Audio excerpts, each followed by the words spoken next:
नमस्कार दोस्तों, स्वागत है आपका आज के मुख्य समाचारों में। जी हाँ दोस्तों, आपको यहाँ पर देखने को मिलेंगी सुबह से लेकर शाम तक की तमाम बड़ी खबरें, मुख्य समाचार, ब्रेकिंग न्यूज़ अपडेट्स के रूप में। तो दोस्तों, आप सभी लोगों से रिक्वेस्ट है इस वीडियो को ज़्यादा से ज़्यादा लाइक और शेयर करें। तो चलिए दोस्तों, जान लेते हैं आज की पहली बड़ी खबर।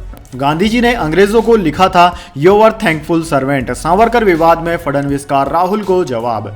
जी हाँ दोस्तों, वीर सावरकर को अंग्रेजों का सर्वेंट बताने वाले राहुल गांधी के बयान के बाद महाराष्ट्र के डिप्टी सीएम देवेंद्र फडणवीस ने 2 चिट्ठियां सोशल मीडिया पर पोस्ट की।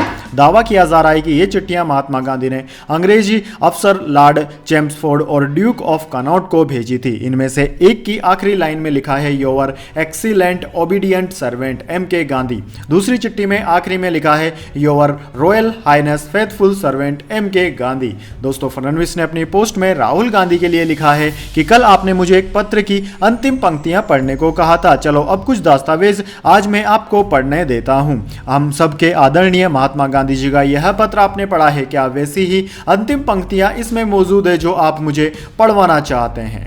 वैसे दोस्तों, आपको क्या लगता है, हमारे महानायकों के खिलाफ राजनीति में इस तरह की बातें करना उचित है या नहीं है? कमेंट बॉक्स में अपनी राय जरूर दें। इसके बाद दोस्तों, अगली बड़ी खबर। विदेश मंत्रालय का ड्राइवर गिरफ्तार। पाकिस्तान ने हनी ट्रैप में फंसा कर ली अहम जानकारियां।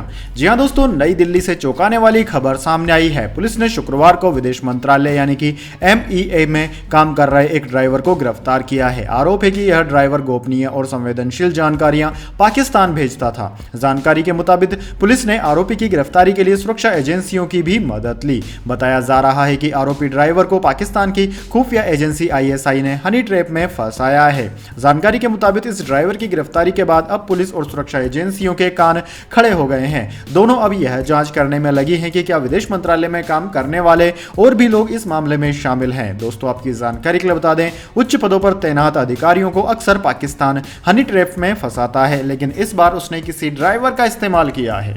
इसके बाद दोस्तों, अगली बड़ी खबर। एलन मस्क ने ट्विटर के ऑफिस किए बंद, सैकड़ों कर्मचारियों ने दिया इस्तीफा।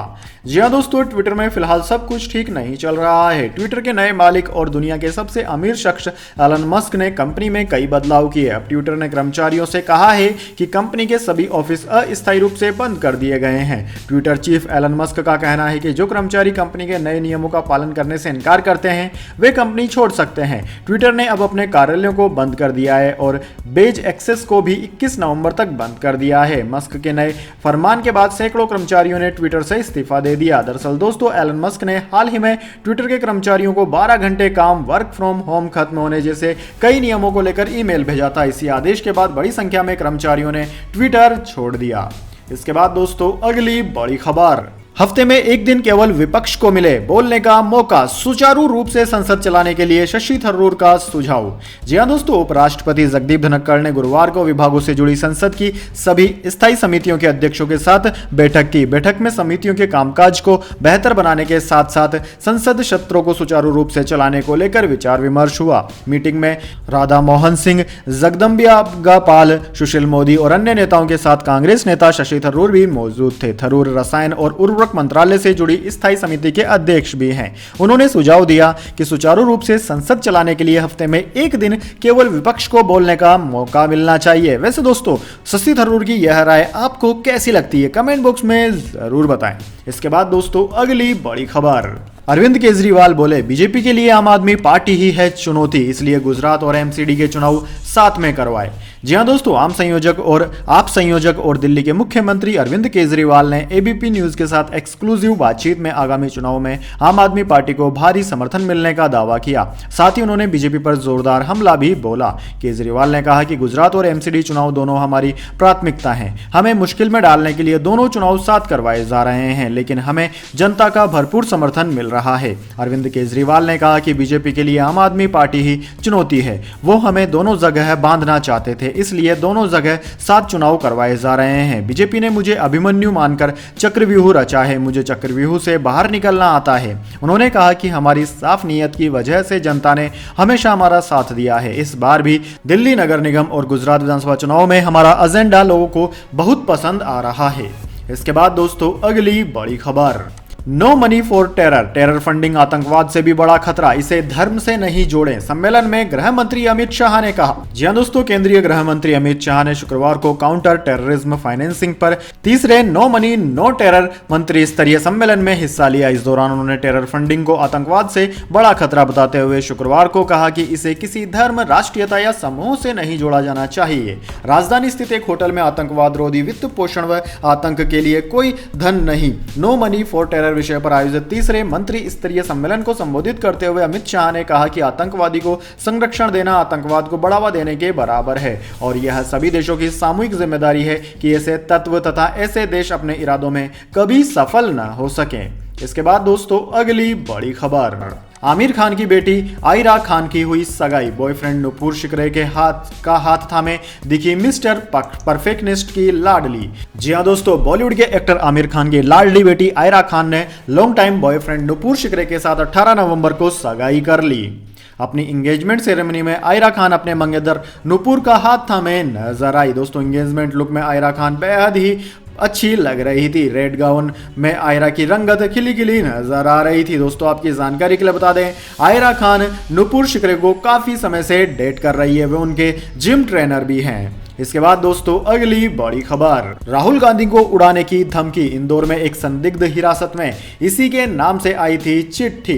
जी हां दोस्तों, इंदौर में एक दुकान पर डाक से चिट्ठी भेजकर राहुल गांधी को उड़ाने की धमकी देने से जुड़े एक व्यक्ति को हिरासत में ले लिया गया है। इसे कुछ देर पहले इंदौर के ही अन्नपूर्ण इलाके से उठाया गया, उससे गोपनीय स्थान पर पूछताछ की जा रही है। दोस्तों, कमिश्नर हरिनारायणाचार्य मिश्रा ने दैनिक भास्कर को बताया कि अन्नपूर्णा क्षेत्र से संदिग्ध को हिरासत में लिया गया। यह वह व्यक्ति है जिसके नाम से चिट्ठी भिजवाई गई थी। युवक सिख समाज का है, विस्तृत जानकारी अलग से दी जाएगी। इसके बाद दोस्तों अगली बड़ी खबर, जेट एयरवेज के कर्मचारियों को झटका, कंपनी ने 60% लोगों को बिना सैलरी के 3 महीने की छुट्टी पर भेजा। जी हां दोस्तों, लंबे समय से बंद पड़ी एयरलाइन कंपनी जेट एयरवेज के कर्मचारियों को बड़ा झटका लगा है। ग्राउंडेड जेट एयरवेज ने अपने 60% कर्मचारियों को बिना वेतन के छुट्टी पर भेजने का फैसला किया है, जिसमें वरिष्ठ प्रबंधक भी शामिल हैं और शेष कर्मचारियों की सैलरी में अस्थायी रूप से कटौती की जा सकती है। दोस्तों, सूत्रों से मिली जानकारी के अनुसार 18 नवंबर को कहा गया कि एयरलाइन के रिवाइवल प्लान में फिर से परेशानी आ गई है। एक सूत्र ने मनी कंट्रोल को बताया कि यहां तक कि संजीव कपूर, जेट के प्रमुख कार्यकारी अधिकारी, भी पर्याप्त वेतन कटौती के लिए सहमत हो गए हैं। कपूर ने कर्मचारियों को शांत करने के लिए ट्वीट करके कहा कि किसी को नौकरी से निकाला नहीं जा रहा है। इसके बाद दोस्तों अगली बड़ी खबर, ओल्ड पेंशन स्कीम, इस राज्य के कर्मचारियों की आई मौज, लागू कर दी गई पुरानी पेंशन योजना, कैबिनेट ने दे दी मंजूरी। जी हां दोस्तों, राज्य कर्मचारियों की मौज आ गई है, सरकार ने पुरानी पेंशन योजना को लागू कर दिया गया है। शुक्रवार को पंजाब सरकार ने इसे मंजूरी दे दी। कैबिनेट मीटिंग्स में अप्रूवल के बाद खुद मुख्यमंत्री भगवंत मान ने ऐलान किया कि पुरानी पेंशन योजना को नोटिफाई कर दिया गया है। अब सभी कर्मचारियों को इसका फायदा मिलेगा। सीएम मान ने कहा कि आम आदमी पार्टी की सरकार ने वादा किया था और हमने इसे निभाया भी है। इसके बाद दोस्तों अगली बड़ी खबर, एलजी के आदेश पर दफ्तर हुआ सील तो जैस्मीन शाह बोले, देश में चल रहे 2 कानून, संबित पात्रा के दफ्तर पर भी लगाया जाए ताला। जी हां दोस्तों, दिल्ली के उपराज्यपाल विनय कुमार सक्सेना ने डायलॉग एंड डेवलपमेंट कमीशन के उपाध्यक्ष जैस्मीन शाह को मिलने वाली सभी सरकारी सेवा और सुविधा पर तत्काल प्रभाव से रोक लगा दी। साथ ही शाह के दफ्तर पर तुरंत ताला लगाने का निर्देश दिया है। एलजी ने उन्हें मिलने वाली सरकारी वाहन और स्टाफ भी तुरंत वापस लेने का आदेश दिया है। दरअसल दोस्तों, जैस्मीन शाह आम आदमी पार्टी के नेता भी हैं। इस पूरे मामले पर जैस्मीन ने एबीपी न्यूज से बात करते हुए कहा कि मुझे बताया गया है कि एलजी ने ऐसा इसलिए किया क्योंकि उन्हें लगता है कि जब डीडीसी का अध्यक्ष हूं तो साथ ही मैं आम आदमी पार्टी का प्रवक्ता नहीं हो सकता। ऐसे में मेरा सवाल है कि संबित पात्रा बीजेपी के प्रवक्ता होने के साथ साथ आईटीडीसी के अध्यक्ष भी हैं, तो उनका कार्यालय भी सील होना चाहिए। इसके बाद दोस्तों अगली बड़ी खबर, मारुति ने लॉन्च की एक और सस्ती सीएनजी कार, 34 किलोमीटर का मिलेगा माइलेज। जी हां दोस्तों, मारुति सुजुकी ने all new Alto K10S CNG launch कर दी है। इसे सिर्फ एक वेरिएंट VXIS सीएनजी में लॉन्च किया गया है। इसकी एक शोरूम कीमत 5,94,500 रुपए रखी गई है। All new Alto K10S CNG में नेक्स्ट जेन के series 1.0 litre dual jet dual VVT engine मिलता है। सीएनजी मोड में यह इंजन 41.7 किलोवाट की पीक पावर जनरेट करता है। दोस्तों इसे 5 स्पीड मैनुअल गियर बॉक्स के साथ उपलब्ध कराया गया है। दोस्तों मारुति ऑल्टो K20 के लॉन्च के संबंध में मारुति सुजुकी इंडिया लिमिटेड के वरिष्ठ कार्यकारी अधिकारी शशांक श्रीवास्तव ने कहा है कि कंपनी ने अब तक 10 लाख से अधिक SCNG वाहनों की खुदरा बिक्री की। नई अल्टो K10 CNG से कंपनी की पर्यावरण अनुकूल तकनीक को बढ़ावा मिलेगा और व्यापक रूप से इसे अपनाए जाने में मदद मिलेगी। इसके बाद दोस्तों अगली बड़ी खबर, T20 रैंकिंग्स में हर्षदीप ने लगाई लंबी छलांग, सैम करन और बेन स्टोक्स को भी मिला फायदा।